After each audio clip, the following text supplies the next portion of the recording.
So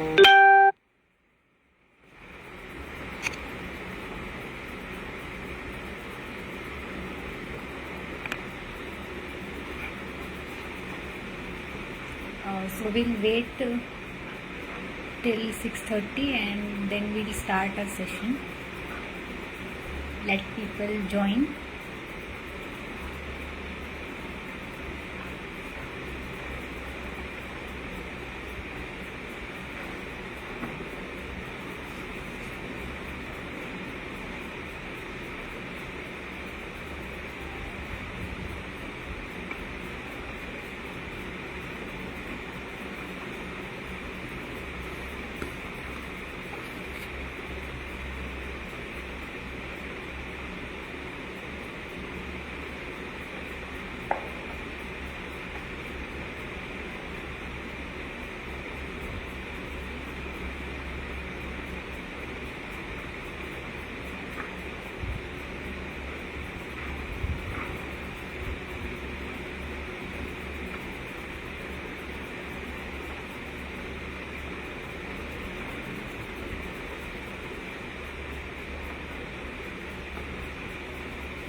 Okay, can you, those who have joined, can you hear me properly? Am I audible?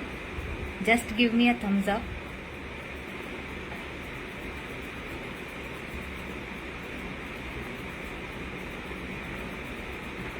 Okay.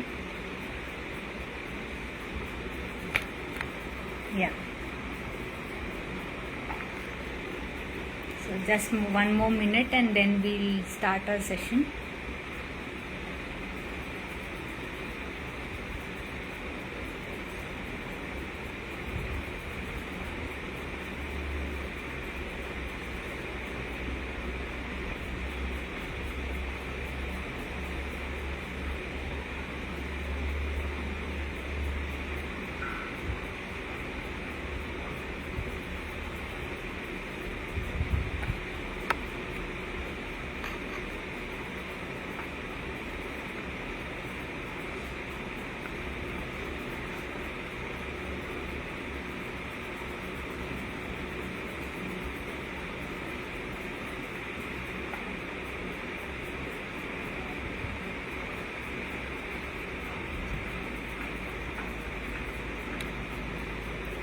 Okay, so very good evening to all the parents and professionals.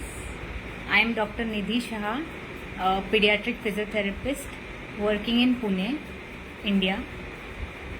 Okay, so I'm here to discuss to share my knowledge about motor skills, the role of motor skills, particularly in children with Autism Spectrum Disorder. So I have divided the session in two halves. So first we will discuss about mostly what is motor skills, what are they, and how can you assess them, what are the basic components of motor skills, and then we will come to the next part. Just a second.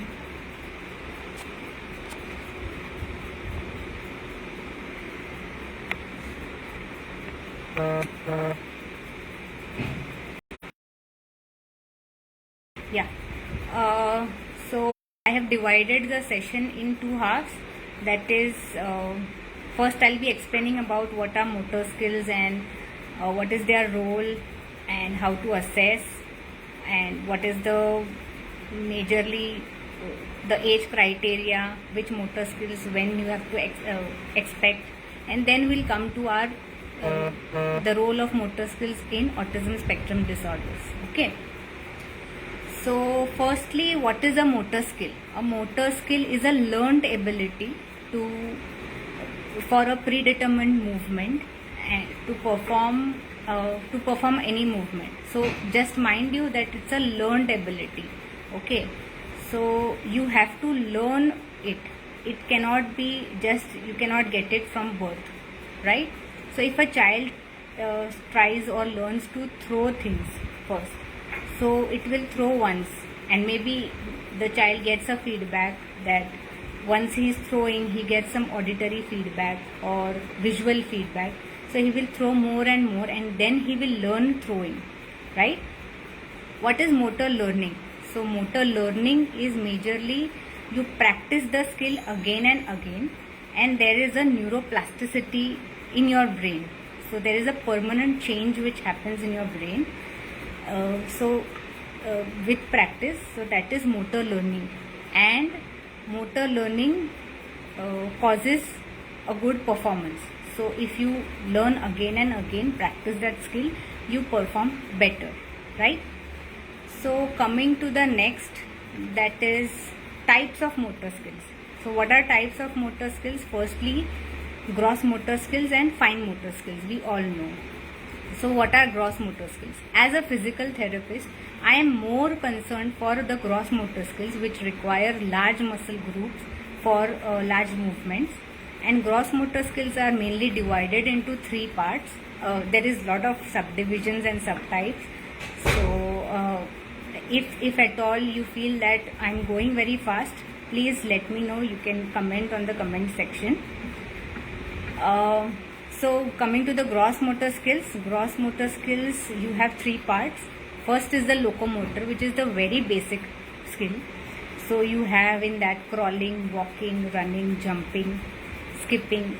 What happens in locomotor part of gross motor is we stop at walking or majorly running or jumping. We forget the other motor skills like running, skipping, galloping, leaping, etc., climbing. Okay, so these are also required in future to develop your motor skills and perform good in your sports. The second part is stability. So locomotor, then stability. Stability is required for good balance of your body, good awareness of your body. So in stability we have stretching, we have yoga, we have pushing, pulling. Okay, so stability, with stability what happens is your proprioceptors, which are the tiny receptors in your muscles and your joints, which help to understand what is where your body is in space. Okay, so stability gives lot of body awareness and proprioception. Okay, and the third part is object manipulation. What is object manipulation? It is majorly helps in all the sports. So all the sports, maximum of the sports have object manipulation. So you have some object in your hand or in your leg or maybe just waist, and you have to manipulate the object. So you have catching, you have throwing, you have kicking or skirting or punting. So all these require object manipulation, right? So these are our gross motor skills. Now we go to fine motor skills. So I will not be talking much about fine motor skills, but just giving you a brief about it. Fine motor skills require a lot of small muscles of your hands, forearm, shoulder for lot of your daily tasks like bathing, dressing, writing or playing a musical instrument. So we require fine motor skills also. But as a physical therapist, we mostly function more for gross motor skills. Okay, so and both these motor skills, like your gross motor and fine motor, they help in they are majorly a chunk of fundamental movement skills, which is overall physical literacy. Okay, then coming to the next, we have like what are the age criteria, when to expect which motor skill. Okay, from birth to 1 year, the baby is doing mostly all the all the locomotor part of gross motor skills, like the baby is crawling, the baby starts to walk by 1 year or 15 months.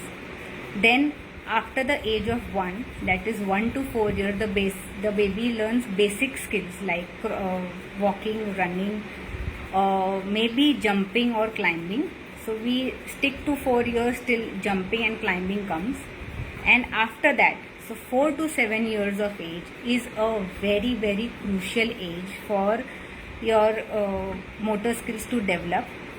So this age I would emphasize that you should do maximum of motor skills, because if the child learns the motor skills by 4 to 7 years of age, the child can play any sport with confidence post 7 years. Okay, so I would not suggest that you put to only one single sport in 4 to 7 years.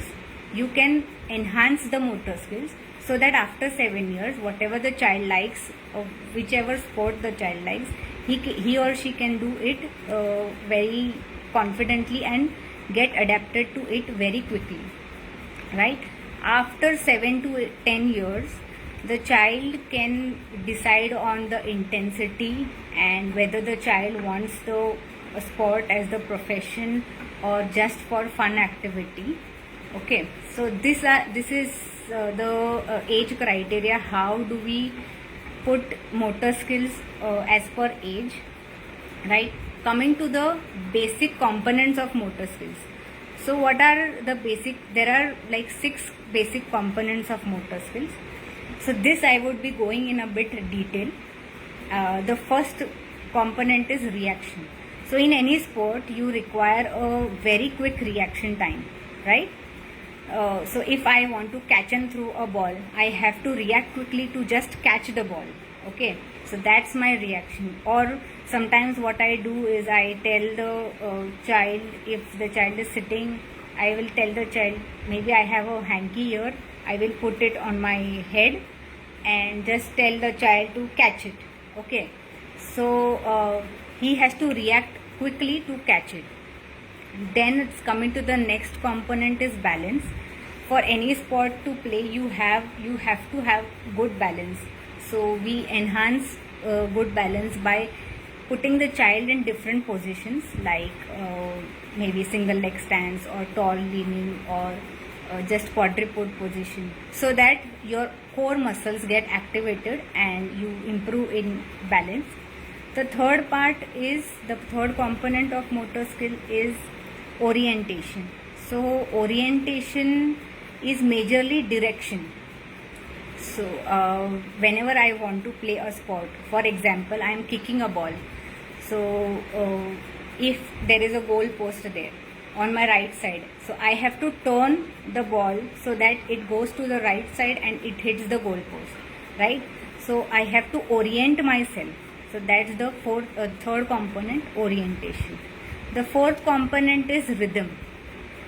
Now again, rhythm is very much used in spectrum kids because they get easily connected to music.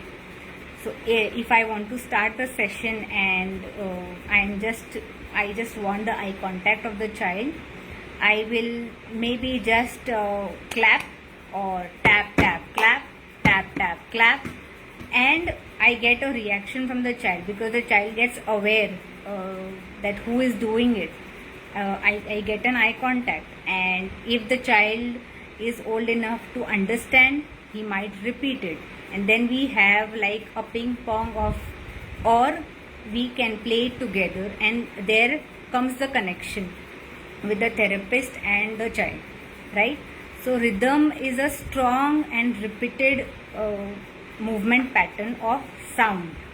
Okay, so for imitation of rhythm, the child has to give eye contact, the child has to see which hand I am using, and whether I am using hand, whether I am using tapping the head or tapping the shoulder, where am I tapping. So again your body awareness comes in picture. And the fifth part is differentiation. So differentiation is you use different, it is mainly for your object manipulation. You use different sizes, different shapes or different weights of ball so that the child can judge the force and use that much strength to manipulate the object. And the sixth important part is eye-hand coordination. Almost 60% of all the sports have require eye-hand coordination. Majorly your ball sports or racket sports, they require eye-hand coordination, right? So these are the 6 basic components of motor skills. Now, how to assess motor skills? Assessment of motor skills, I generally use MOBAC test, MOBAK, MOBAC test, which is available online. It is for 4 to 6 years old. It requires only 30 to 35 minutes and it has 2 components, your object manipulation and your self movement. So you can go through it online. The PDF is available for free and it's a recent test. I use the test for before starting my session, and after a few sessions, maybe 1 month or 2 months, so I can do a post test. Okay, so that is the assessment.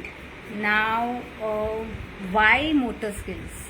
So motor skills is basically you play with the child and you play and start the child to ask the child to just learn it by improving the interest. Okay, so yeah, I'm getting questions. What we'll do, you can ask questions during the session, and post session we can continue our question and answer discussion. Okay, so the thing is, why you need motor skills, as in it increases the child's motivation, it improves the motor learning, and rather than putting the child in any specific sport, you can develop that pattern and develop the skills so that the child can play any sport after a particular age. And mind you, motor skills do not develop as you mature. Okay, you have to learn it. So few of us are not good at sports, or maybe do not like sports. Maybe I have done my sports right from my childhood, and there was something called as group games where we used to play in ground, and there were many group games with us which used to develop our skills. We didn't have any more equipments during our childhood, but yet my skills developed very fast. And now if you tell me to play any sport, I can pick up very quickly, right? So how you encourage activities? Activities, I never ever tell parents to buy more equipments. Okay, I always tell, if you have any equipment at home, or whatever thing you have at home, you have a ball, you have a bat, or you just have your kitchen toys, or maybe just a ladder at home, you use that, you make like 5 activities out of it, and then go to the next one. Okay, so equipments, I don't think that too much equipments are needed. What you need is your time and the connection what you get with the child. Okay, so now coming to our spectrum children. So why motor skills in autism spectrum disorder? Now, as we all know, autism is a neurodevelopmental disorder causing social communication and interaction issues. Also, there are repeated strong behaviors and repetitive movements. Okay, those are called stimming, right?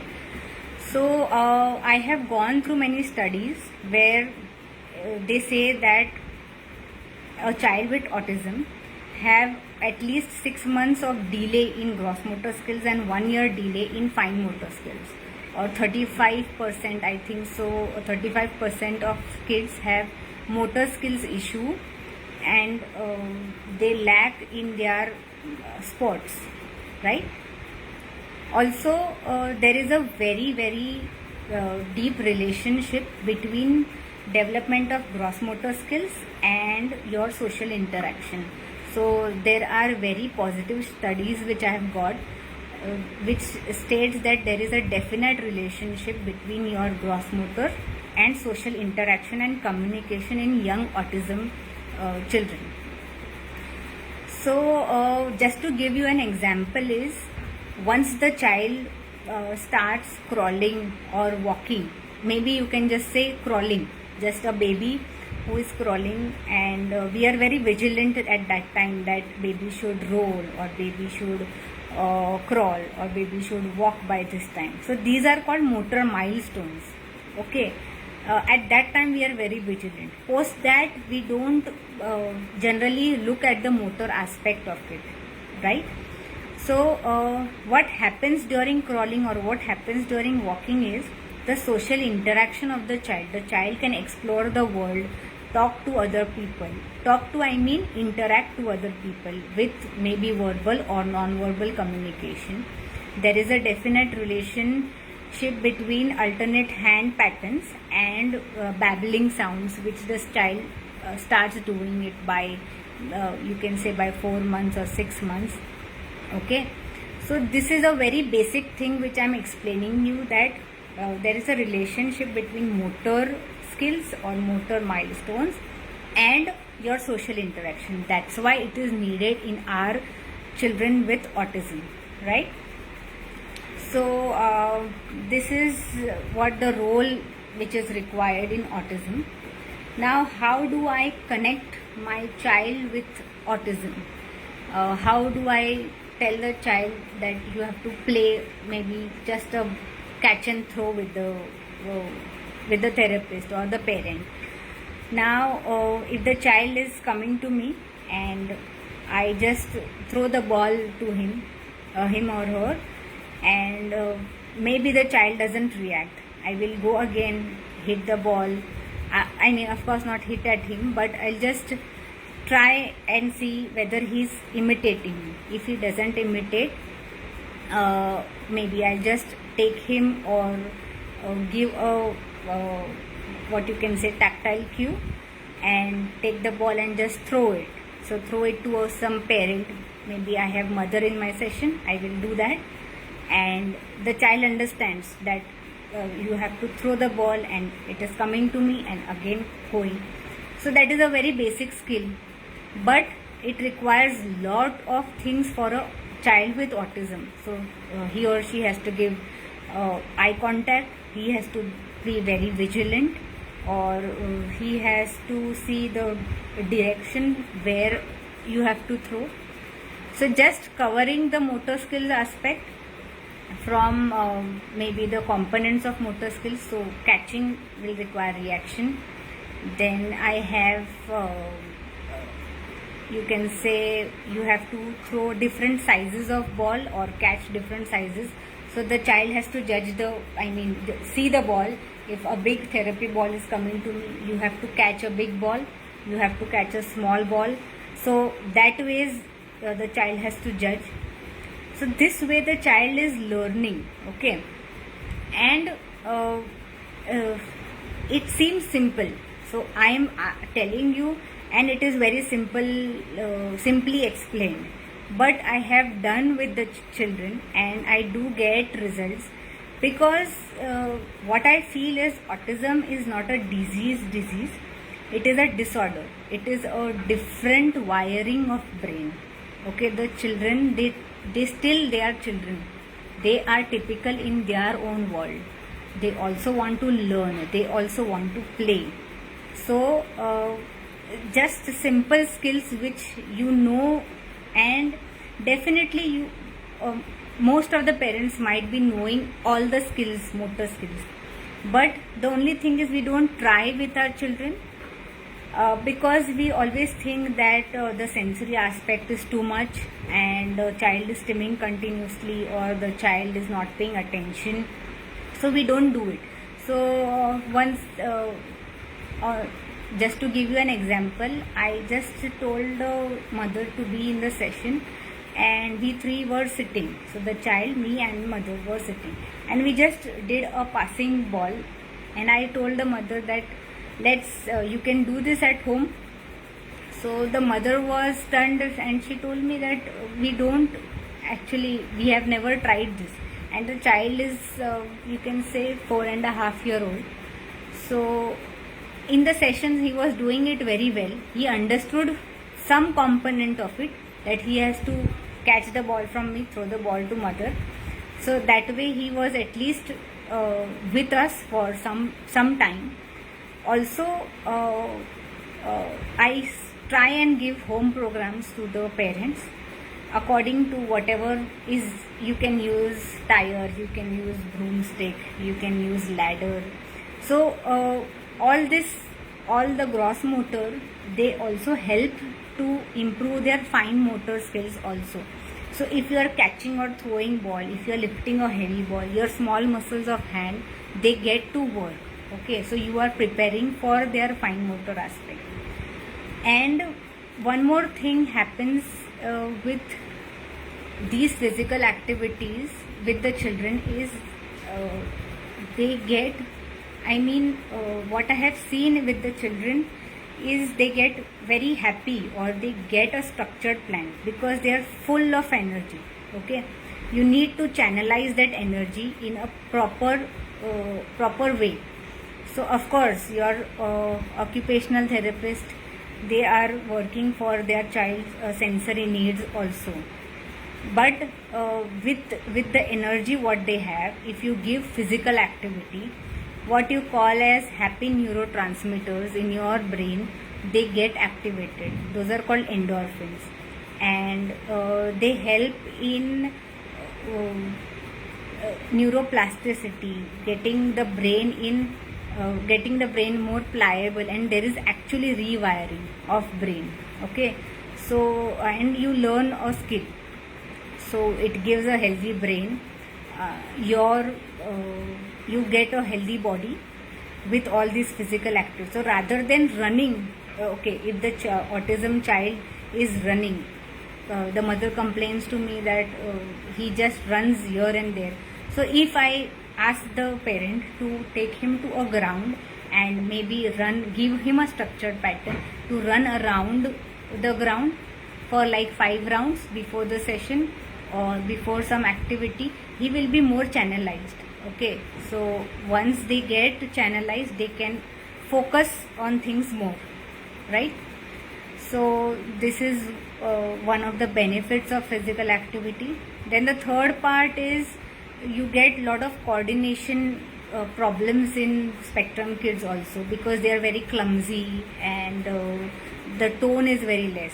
So with all these physical activity, your tone is increased, your strength is increased, you have a lot of bilateral movements, so what you know as brain gym, so that is also taken care of. And the fourth part is of course social interaction. So whenever I tell in the session that we are going to play a game, or I have a surprise for you. So what happens is the child gets aware. So if I have a verbal child, of course I will talk with the child more.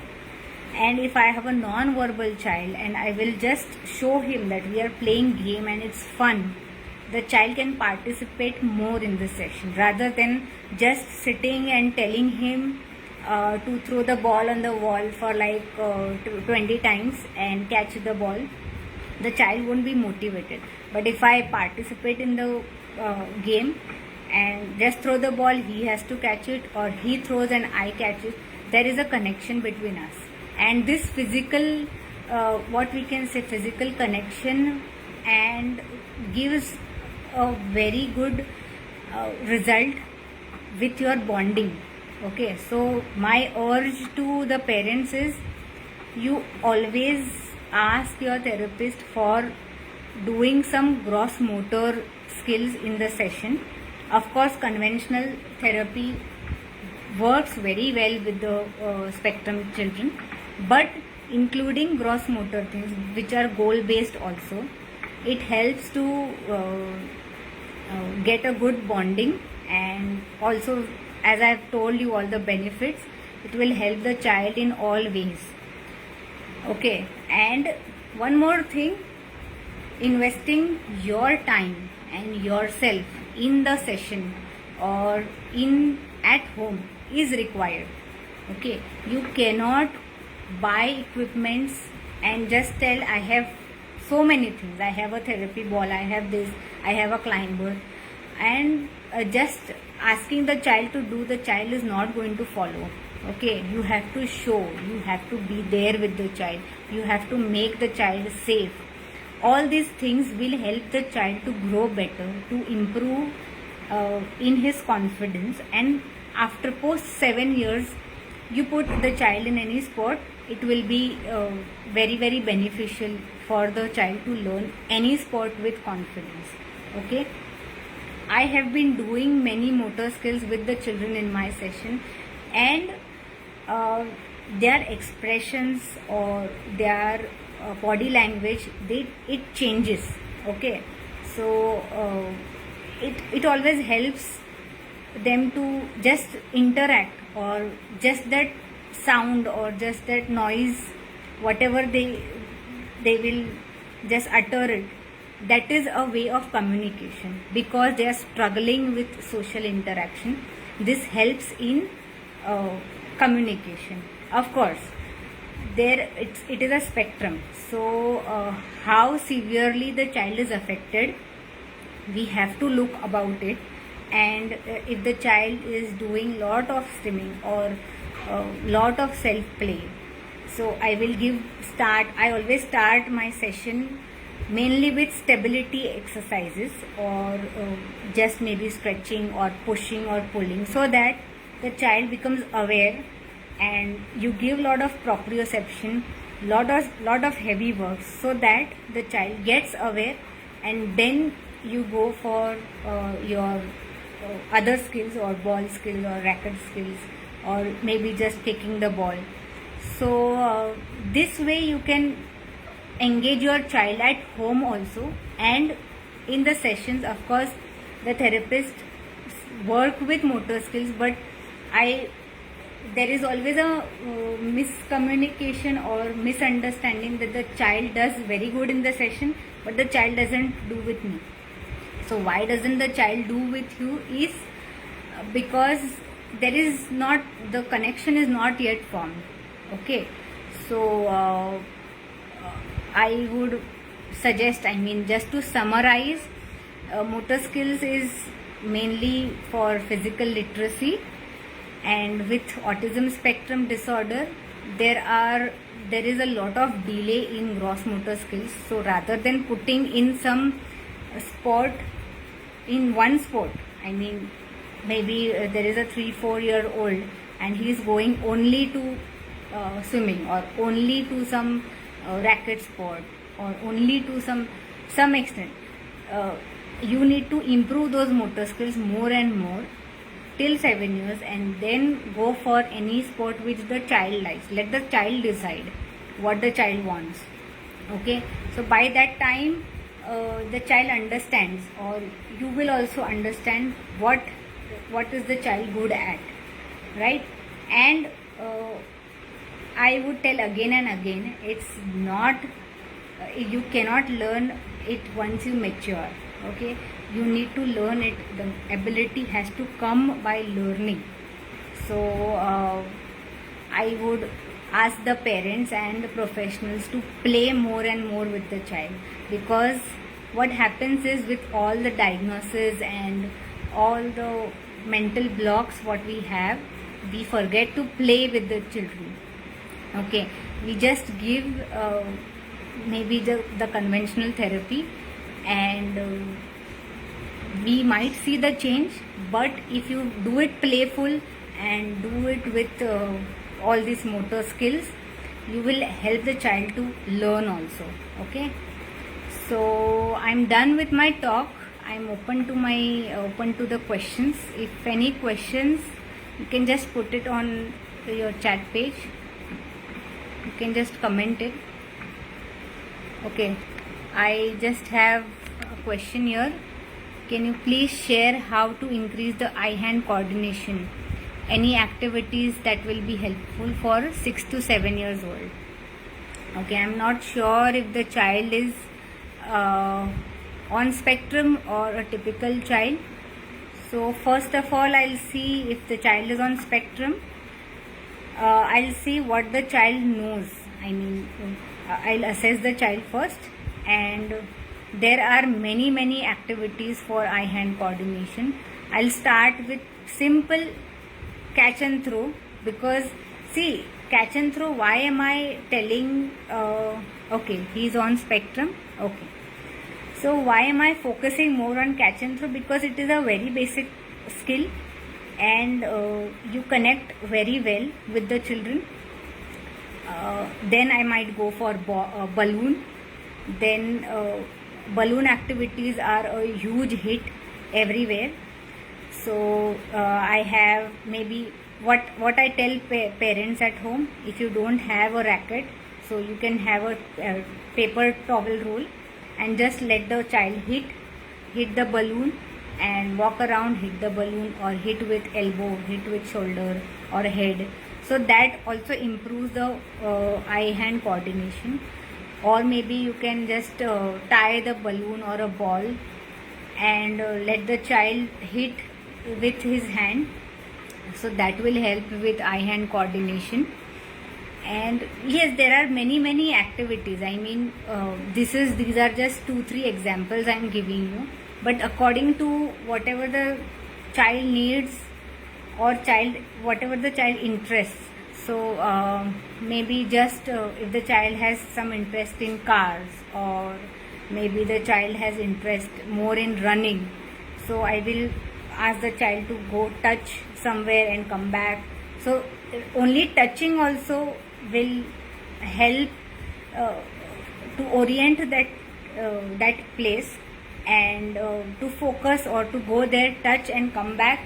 So that will also help in eye-hand coordination, right? So there are many activities.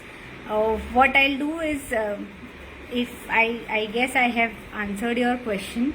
If you have any doubts, what I'll do is I'll keep my mail ID in the chat box, so that you can email me and we can discuss further, right? Okay, there is one more question. Do you recommend to introduce a lot of play and sport activity to improve gross motor skills? Yes, of course. So my talk is all about that just play with the child. Okay, whatever childhood play which you have done, I'm sure that as I would say, I have stayed in India. Okay, my whole childhood is in India. So we have done lot of group games which we have forgotten. Okay, right now, because we are also very much attached to your technology and screen time and etc., we have forgotten. So if I will tell you very basic games, and then you will tell me that yes, we used to play this in our childhood. So what is lacking is movement. Okay, movement will help you learn things. Okay, if you are sitting at a place, you won't understand your body.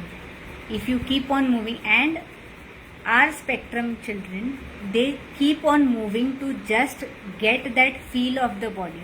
Just they focus themselves. Okay, so they know what they need. Okay, you just have to help them learn. That's it. So they keep on moving here and there. They are not doing because of behavior. So they are seeking movement to just know their body. So just channelize that in play. That's it. Okay. So I think I have answered your question too. How do you bring interest to participate in this activity? Okay. So I already explained you one of the example how I bring interest. Maybe if the child is more in self play, I take the help of occupational therapy part, where I put in some other sensory system which helps the child to regulate first. Okay, so if the child is regulated good with music, so maybe I have some music with the in the session going on, when the child enters, and then if the child is regulated, of course the child will look at me, or the child will get aware what is happening and what the child has to do, and that will increase the participation and interest of the child. Okay, so this is one of the examples. So the child may be liking a very good aroma, so sometimes I used to put some good aromatic flavor in my therapy room. So it depends what the child wants. Okay, you have to hit the sensory systems also. You cannot, I am not telling that you cannot just ignore the sensory part, right? But yes, I do ignore stimming a lot of times, right? So if the child is stimming, if the stimming becomes more, of course I have to stop my activity and analyze whether I am doing something wrong, or the child is anxious, that's why the child is stimming more. So I stop there and maybe just help the child to do deep breathing or regulate the child and see how the child takes me through the session, and that way I start with any motor skill activity. Okay, the next question is, how much time a day do you recommend a parent to spend time doing these games with the child? I would recommend play the whole day with the child if you have good quality time, but maybe a one hour or in a day is fine for the child to play with movement games, which might help the child to do focus activities more. Okay, so you can say 1 to 1.5 hour time is good enough, but again here quality is important, not the quantity. So I won't stretch the session to 1 hour, means 1 hour. Okay, if I get a good connection and my goal is achieved, I stop the session, right? So it's not compulsory that okay 1 hour you have to play, means you have to play. If the child is done, he is done. So and the child knows better. I mean, many a times in my session it has happened that the child walks out of the session room because he is done with the activities. So you have to respect that too, right? Okay. The next question is, my son likes to jump on the trampoline. Sometimes it is difficult to stop jumping and ask him to sit on one place for 15 to 20 minutes. How to improve focus and sitting at one place? Okay. So trampoline jumping, maybe what you can do is you can continue jumping. There are many kids with me also who love trampoline jumping, but what I do is I keep the jumping part, I shift the equipment, I mean trampoline to jumping hurdles, or just maybe if the child can do jumping jacks, I increase that jumping. Once they are done with jumping or they get exhausted, you know it, I make the child sit there only, and then maybe just do a quick sitting activity, and after some time if the child wants to do jump more, I will maybe do a obstacle course where there is trampoline in the obstacle course, and the child, so with the obstacle course I am giving a set timer to the child. So you go from maybe a wedge, a stepper and a trampoline, then come back to the ball, bounce at the ball, again come here, do the activity. So this way I will start my session, and then slowly I remove the trampoline part or remove the ball part where there is excessive jumping. And again, jumping is not harmful, but if there is overstimulation, you need to learn that you cannot overstimulate the child. So if the child likes jumping, you cannot keep on giving jumping, because you are overstimulating the vestibular system. Okay, and overstimulating vestibular system can cause many problems like seizures or hysterical laugh or uncontrolled laughter.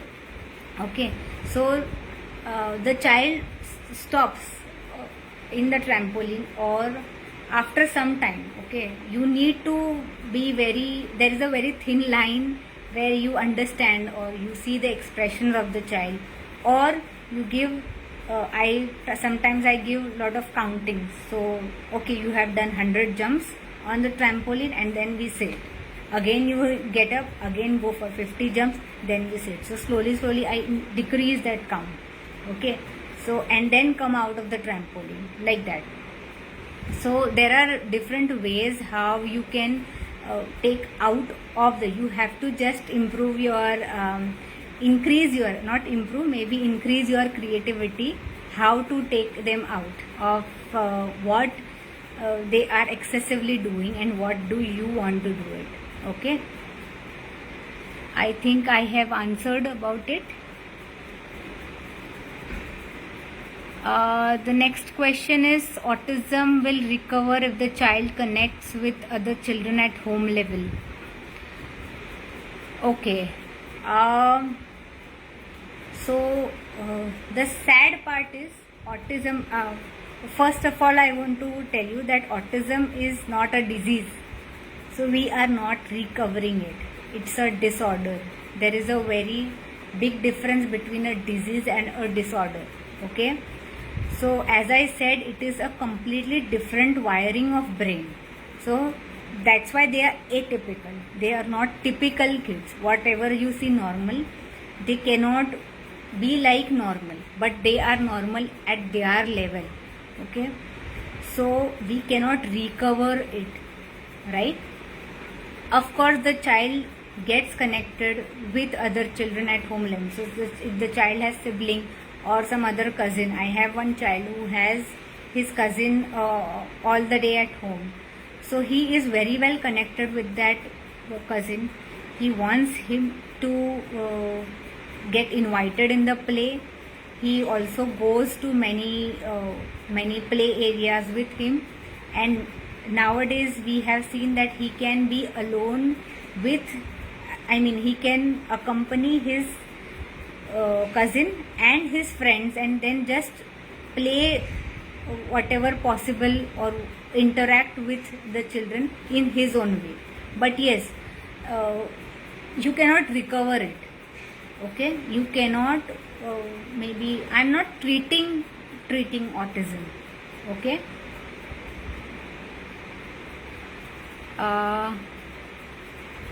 Because children learn from other child. Okay, so you want to tell about that, whether it is by imitation the child learns. Yes, the child do learn. Maybe motor skills they can learn, or if the child gets, and the typical child who will invite our kid with autism is, again, that is also very important. The other child has to be that much patient to invite him or to play with him, and that might help the child to play better. Okay, or the episodes of self play, I would say, are lesser. They get lesser and lesser, but they don't go. Okay. So of course the children can play better by seeing other kids, but if you tell me that if the child is severely affected and you take the child to the garden and in garden the child will see other kids, no. You need to do repeatedly, maybe at home if there is a sibling, and just let the child be there. Okay, the child will observe, the child will learn by just observing. You need not force. So there is a subjective answer to it, may or may not, but definitely there is no full recovery about all this, right? What we are doing with all this I always tell with the parents, what am I doing with all these sessions and all therapies? I am just helping the child to be regulated so that he is accepted in the society. Okay, so that his stimmings or his anxiety decreases, and it does decrease to some extent once they get matured. But that is a very different topic. Here my topic is majorly about motor skills. So yes, if the child is in group play or where they are playing motor skills, the child will take part and learn from other kids. Okay. So I guess I have answered your question. The next question is how to teach a kid to be delayed or denied access, like no more snacks now, or after 30 minutes you can get snacks to eat. Okay, so you mean to say that you have to you want the patience level to increase, or the waiting time to get increase of the child, right? Am I right?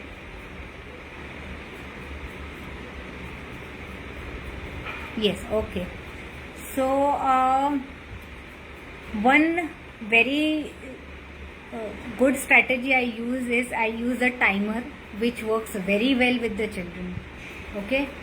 So the timer is the best, because see, auditory commands, they do listen to us, but whenever you have some other object or some feedback, that is very helpful to the child or to remember, because they have problem in human interaction. Okay, he is not a typical child to understand, okay, you have to stop after this many time. Okay, but if the timer goes and you prepare the child, again here I tell the parents to always prepare the child with visual schedule, or with if the child can read, with a schedule of what is going to happen after in the session or during the day. That helps the child to get prepared and throw less tantrums, or just get adapted to the situations. Okay, so timer is one thing I tell them, or maybe I don't believe in giving a reward. So if you do this you get snacks. No, I always tell that after this you will get snacks. Okay, there is a very thin line between these two. So I am not giving reward and punishment to the child that you don't get it, but after this you will get. So once so I am preparing the child as a calendar, like okay, this, then this, then this, and then snacks. Okay, so this also help this maybe just a schedule helps a child to increase their patience level or tolerance level, and the child doesn't do to just sometimes the parents tell you that they are just behaving like that, or it's all behavior. But there are a few cases where I have seen that it's not in their hands, they cannot wait, or so I give lot of deep breathing to the children also. That also helps a lot. Okay, just get those 5 breaths, that will improve the patience level or the tolerance level to a very big extent. Okay, so the next question is, my neighbor, one child, 3 years, he is suffering from autism, and I saw a dramatic change in his talking. He capturing the word like anything, because there is always 4 to 5 children him, so we can say that joint family will more be effective than NDT. A very good point you have told. Yes, of course, our family patterns have changed. That is one of the very big reason for less social interaction. Of course, we had this pandemic, so even the typical children have been interacting very less socially. So yes, there is a very good change in joint families, but yes, if you have a joint family, you should still respect the child's maybe needs or the child's capabilities, I would say. So you cannot compare the two children, okay? Even if there are two atypical kids coming to me of the same age, maybe both are verbal, but still I can't compare them. So you need to, of course, joint family will help, but you need to respect the boundaries that this child will be taking this much only. You cannot burden the child more, right? He will grasp if he is not anxious or if he is feeling safe. Many a times the children don't feel safe, that's why they go more in their aloof zone and they increase their self-play. So even that is important, right?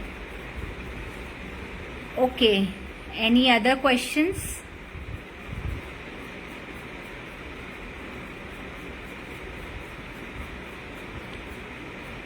Okay then, so I think I should end the live. It was a great pleasure to be here and share my knowledge with you. Okay, we have one more question. How to tell a child to be disciplined in class for the last few periods in school after staying 5 to 6 hours in school? Okay. So, can I know the child's age? Are you referring for, telling for a particular child? Shua Ganguly Chakraborty?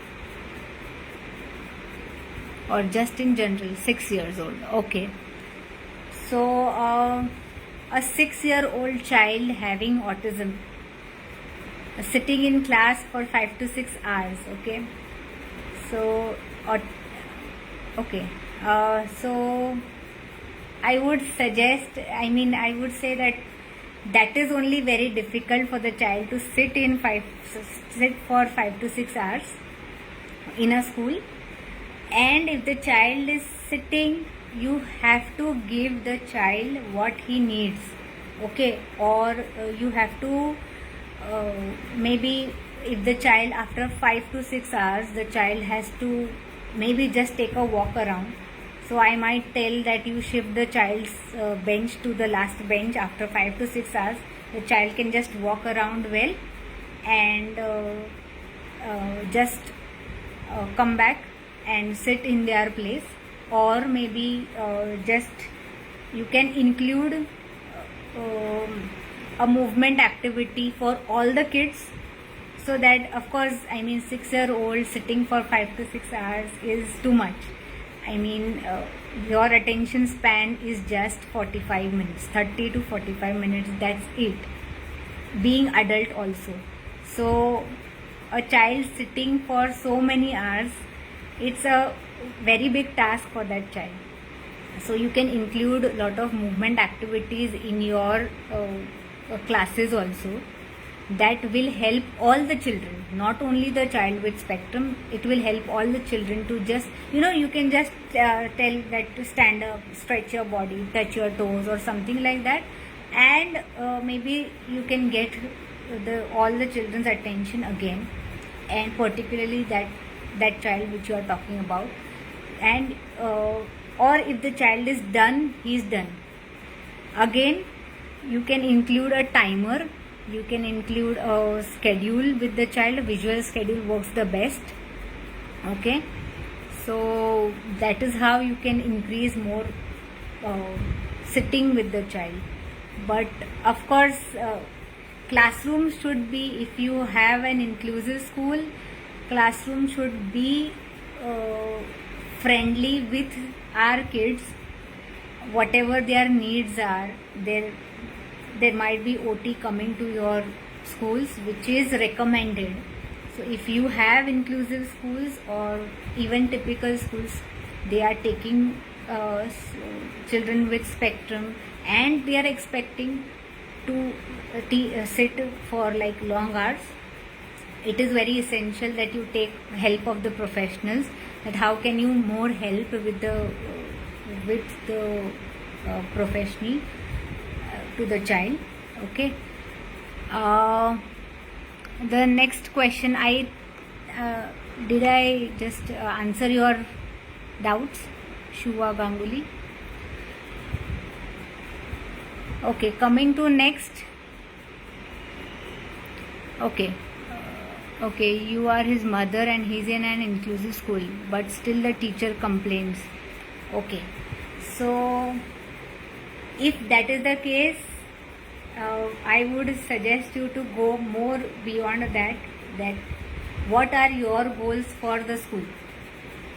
So I always tell the parent that putting him to a normal school or inclusive school, your goal should be, school is for social interaction more, school is for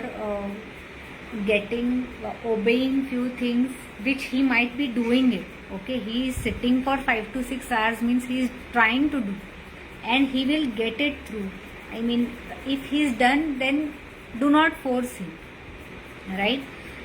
And if the teacher is not able to understand, you can ask the professional to talk with the teacher and just ask the teacher to take few sessions or include the teacher in the therapy sessions, and what exactly happens or what he likes, what you can provide him, that might be helpful. Okay, so the next question was autism. I just missed the question.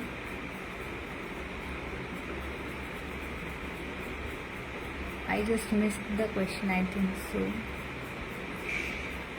Is autism by birth, I suppose. That was the question. Yeah. So there is no known cause for autism.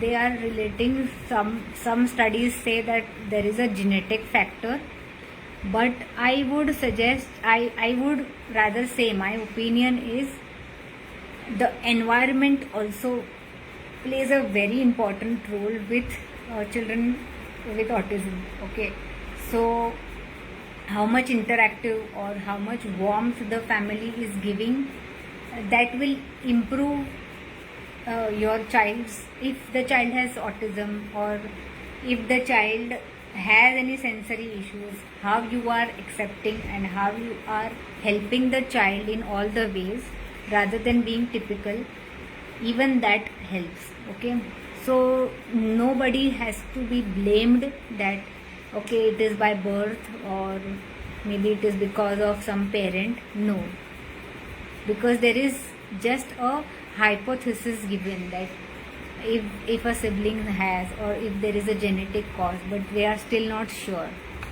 Okay, I would be sharing my email ID. Okay. Okay, then the next question is, yeah, so we are done. Which type of therapy is more effective in autism? CBT or diversational or other than that?